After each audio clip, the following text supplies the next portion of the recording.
this particular day is a day for people who outworked any expectations. And we're going to see writers, artists, musicians, and maybe even an athlete or two, maybe a business mogul. These people are unified, even though they were from different walks of life, different countries, states, time periods. These people exemplified not just being something, not just the label, not just the job that they might have had, but they worked on these skills over time that made them arrive on the Not Just Ninjas Born This Day list for this day. Let's find out who the headliner is and go through a couple of these celebrated notable figures for January the 19th. We're going to get into it. The zodiac sign for January 19th is still Capricorn.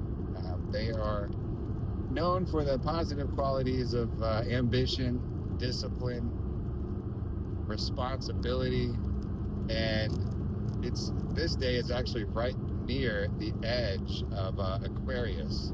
People born today often pair their gift with imagination. The Capricorn and the Aquarius right around this time period. So sometimes you have that cusp day when you share some traits with people from that other one, or maybe you relate to them. I myself happen to be a Virgo, and wow, when I meet somebody who is a Virgo, it's almost like this understanding of something that is similar. I almost know how they would react to certain things, and we tend to get along pretty well. Sometimes too well. Jeez.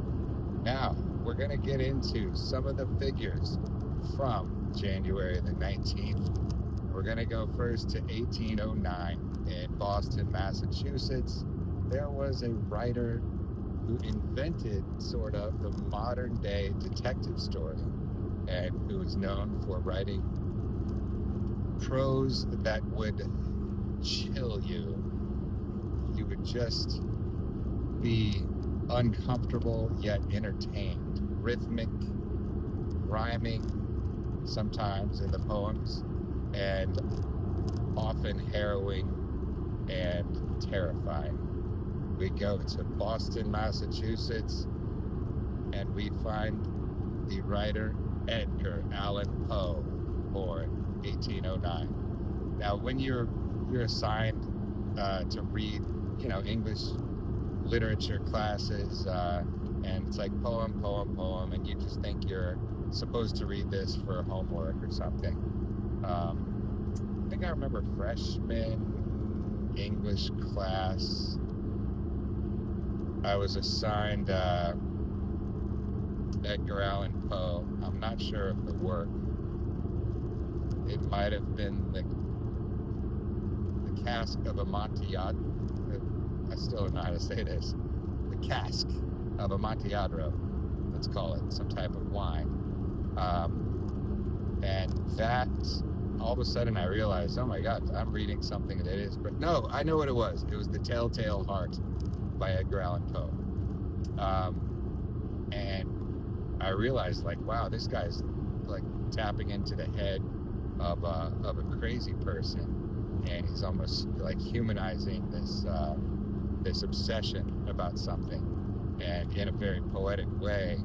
And he spent a lot of time with that, almost to make it relatable that there are kind of madmen out there, and this is how they might feel.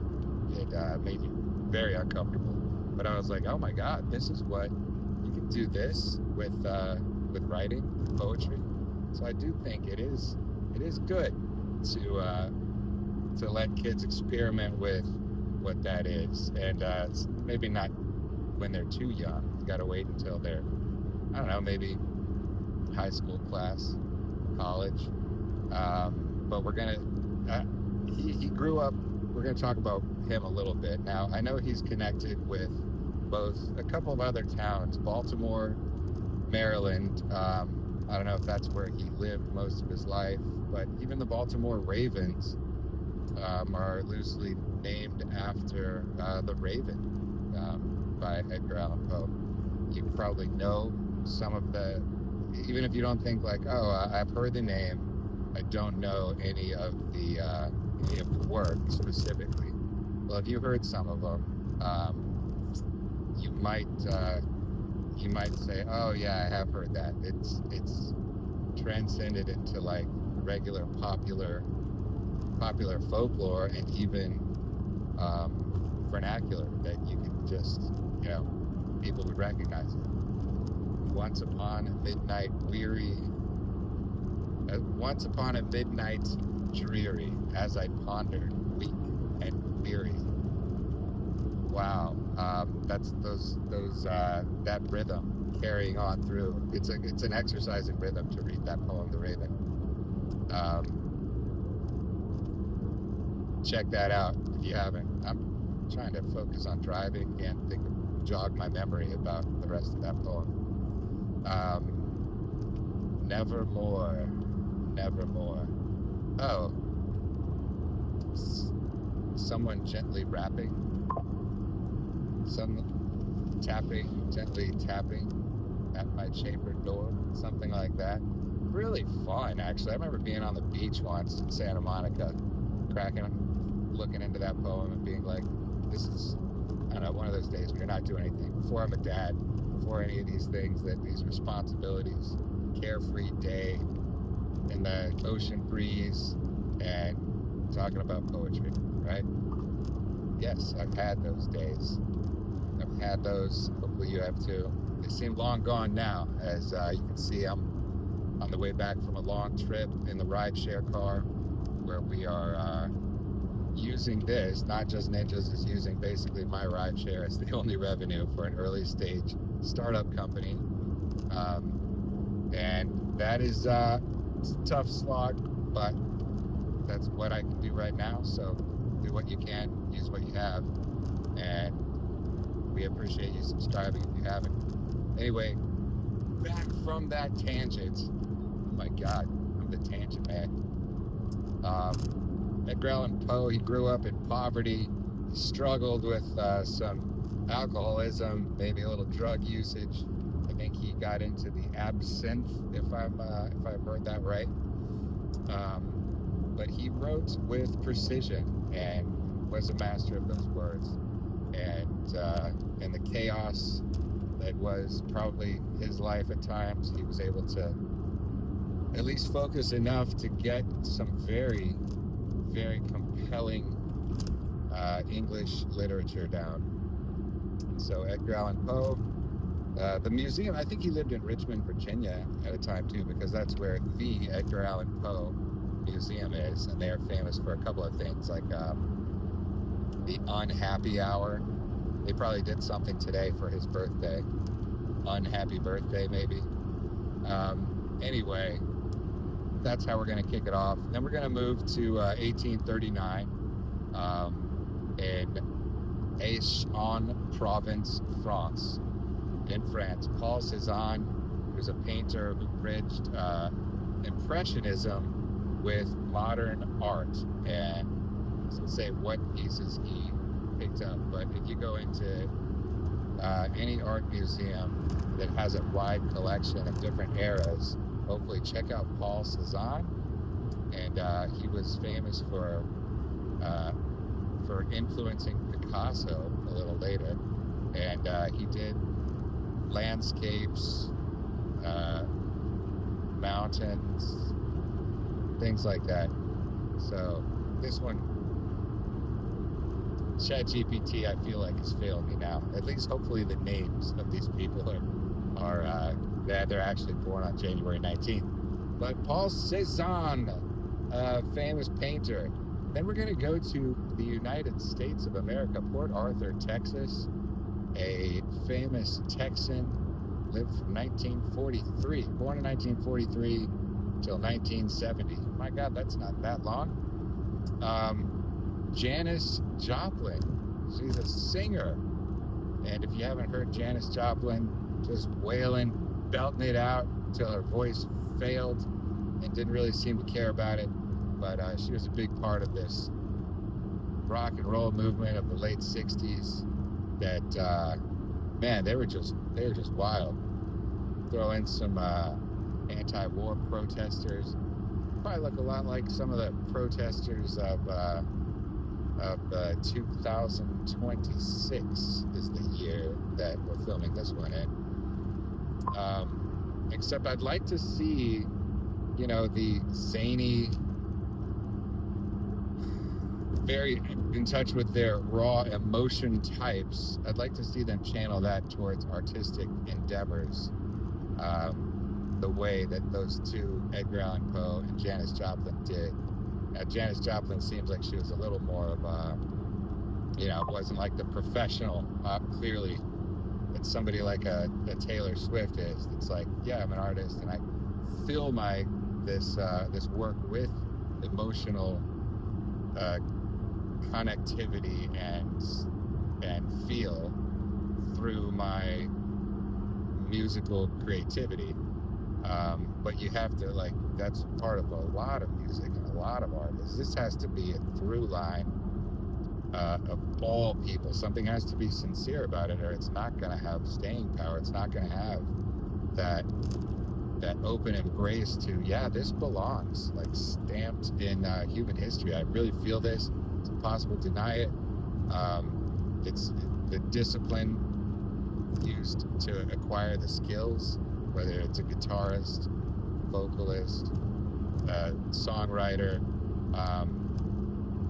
producer, to make something that combined with that emotion, but not ruled by that emotion. I think that's what is different, is that when you see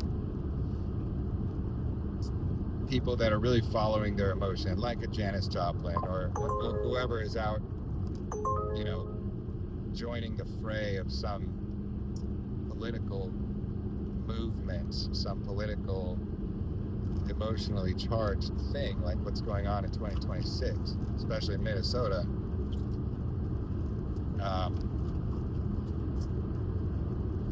We go back to putting those into cool rap songs, and we understand that emotion is not what actually should drive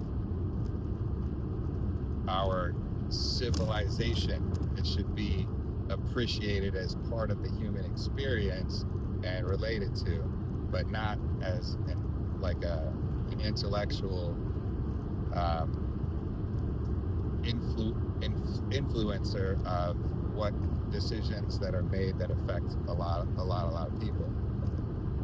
That's how I always felt. I mean, I still remember being a kid, and Rage Against the Machine is just, come on, Rage Against the Machine, bow, bow, bow, bow, come on now. Cypress Hill, you had NWA, or I don't know if it was Body Count, F the Police, things like that. They're so fun for a teenager, but then you realize that no, it's fun. That's fun because it was the type of music it was. It was the genre of this pump up music, and that we can expect that to be a youthful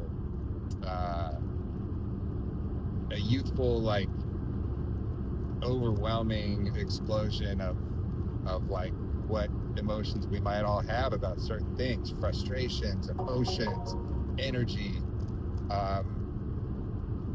but we don't allow that to be, or expect that to be, a serious part of adult life and consequence. And one thing that's kind of puzzling now is those same sentiments are not going into anything that's even hey, that's not even cool art. It's just it's chaos, emotional chaos.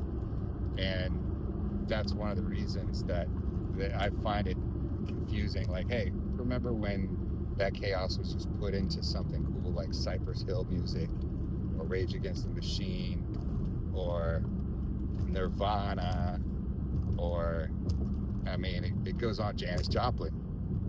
And so we can appreciate that at a music festival, and we can stomp around. But we know we're not gonna. It's like, what should Be Real of Cypress Hill? What do you think the United States government should do? How should we behave differently? No, that seems like a really smart guy, a really smart artist, and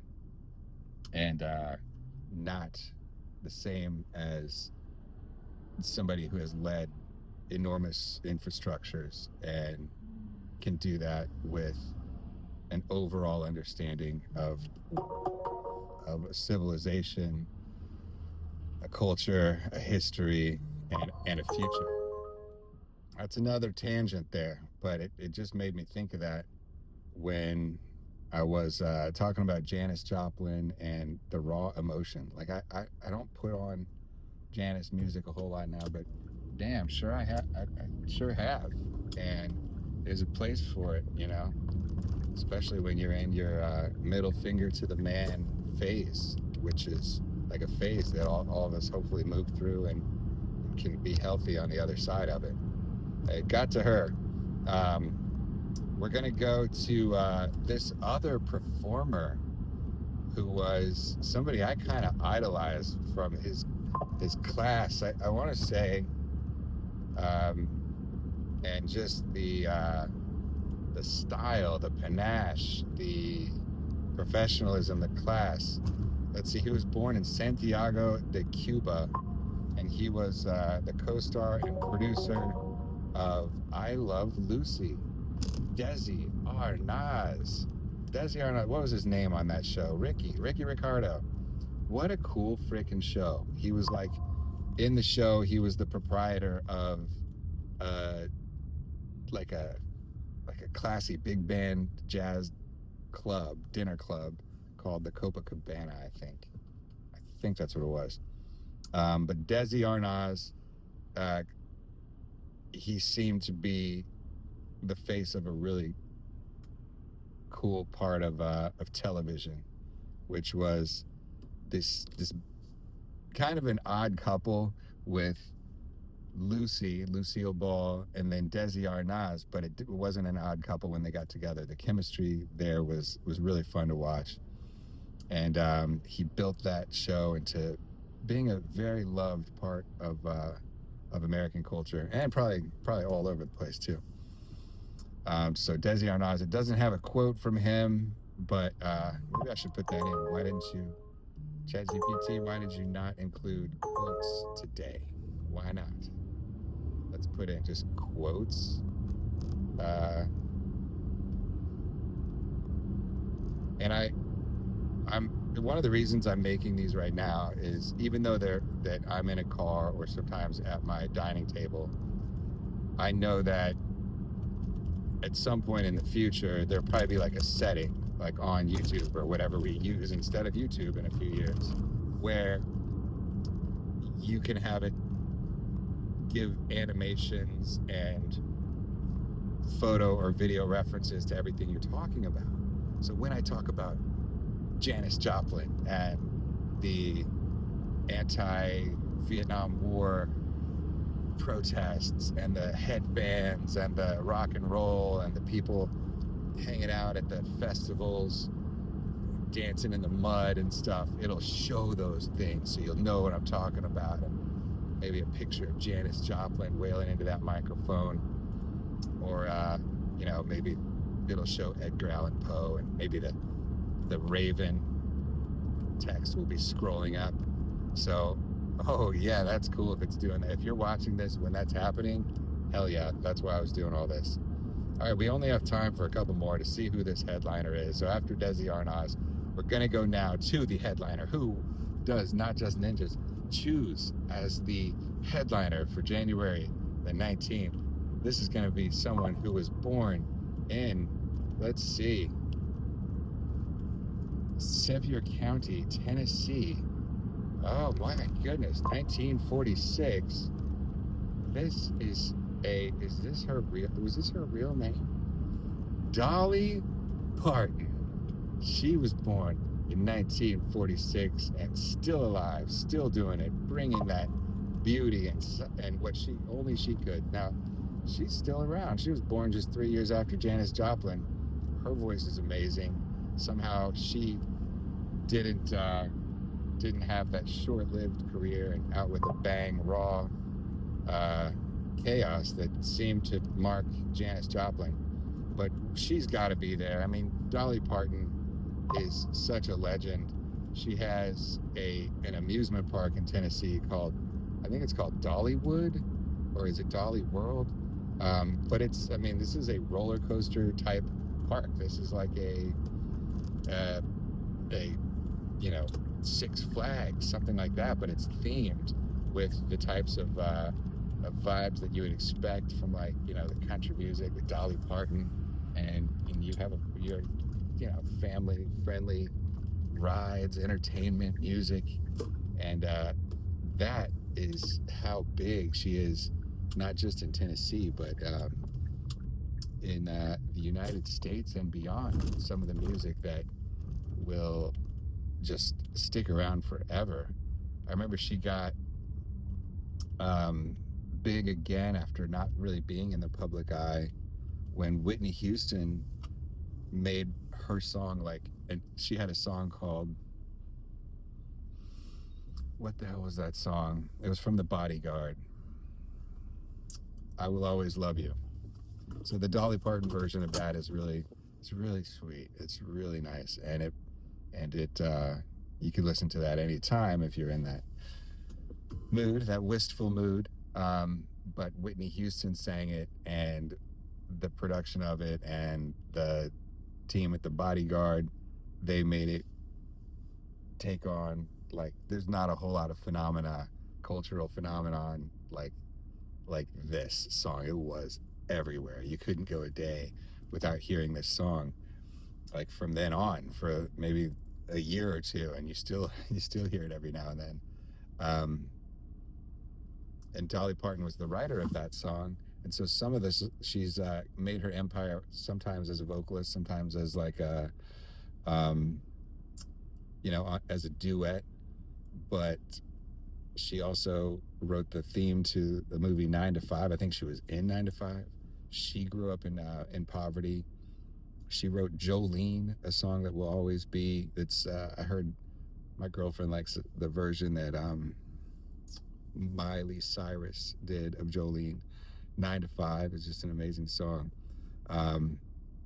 and she combined that artistic ability with the discipline and the business acumen to really make it last and to really impact her life and other people's lives around her, and try to be an example of the best that she could really offer. And so just growing up in poverty out in the country or in the hills of Tennessee, that doesn't have to stop you, doesn't have to stop anybody. And that's why she is the headliner. And let's see if there's a quote from Dolly Parton. She said, "Find out who you are and then do that on purpose." That's a good quote. Let's read another one. "If you don't like the road you're walking on, you can start paving another one." It seems like she might have done that. Doesn't seem like there was hey, what do you want to be when you grow up? I want to be one of those country artists that has a theme park and has been in several movies and written songs that will last in perpetuity. Now she paved that for herself, and that seems pretty cool. And her last quote is, "The way I see it, if you don't want the rainbow, you got to put up with the rain." Is that right, ChatGPT? Anyway, that is the one. Let's ask for one more quote. One more from Dolly. Let's see what it comes up with.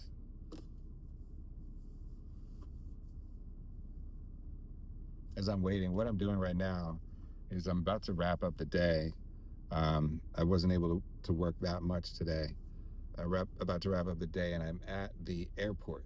The airport, this is how the Uber and Lyft airport works. If you want to pick up a passenger who's just landed, you must first go to this airport waiting lot, and they have a queue, and it'll tell you there's 20 to 25 drivers ahead of you. And then there's approximately this many flights landing within the next hour. In a big city like Washington, D.C., like at Dulles Airport, I've seen that be up to like over 200 drivers in front of you. It's a big, massive lot. In the city where I am today, in Richmond, Virginia, it says there are, let's see, 6 to 10 cars in front of you. And this is where sometimes you end up waiting a long time. Sometimes you get a ride like that. I can only put a few minutes in today, and then I have to go. But this is where you have to wait, and then it's like only less than a mile, like half a mile to get to the airport. Now, sometimes if there's no cars in the waiting lot, that because everybody took a ride and they're out of here, then the app, Lyft or Uber or whatever it is, will circle out and try to find a driver from even far away. So sometimes I've been driving not anywhere near the airport, and I get a connection that says, hey, this passenger is at the airport. And then by the time you get there, they're like, wow, that took a long time. Like, yeah, there must have been nobody else around. Or you used that feature that says wait and save, and maybe saved a few bucks and did it that way. So a little insider of the Uber and Lyft and rideshare universe right there. Now let's see if it pulled up another quote by the legendary Dolly Parton. And she says, don't get so busy making a living that you forget to make a life. Boom, right there. Remember, we're making our life. How can we make our younger selves get that?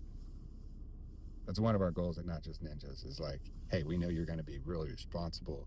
We know you're going to take a lot of things seriously that you don't right now. You're going to do that when you're 40, 45, 55 years old. You're going to be like, wow, there's some things that are super, super important. How could we make you operate with that way early so it's not so hard for you when you do hit over 35, 45? And that's why we are creating that software, and we encourage you to please, if you're interested, if you have a staff that is going to would benefit from that incentivized micro-learning content and training, send an email to info@notjustninjas.com and just say you'd like to be on the waiting list. And if you want to see where these types of videos go, where they might go, please, we would love you to click the subscribe button, like the video. That really helps out. Thank you. Have a great rest of the day. I'll see you on the next one.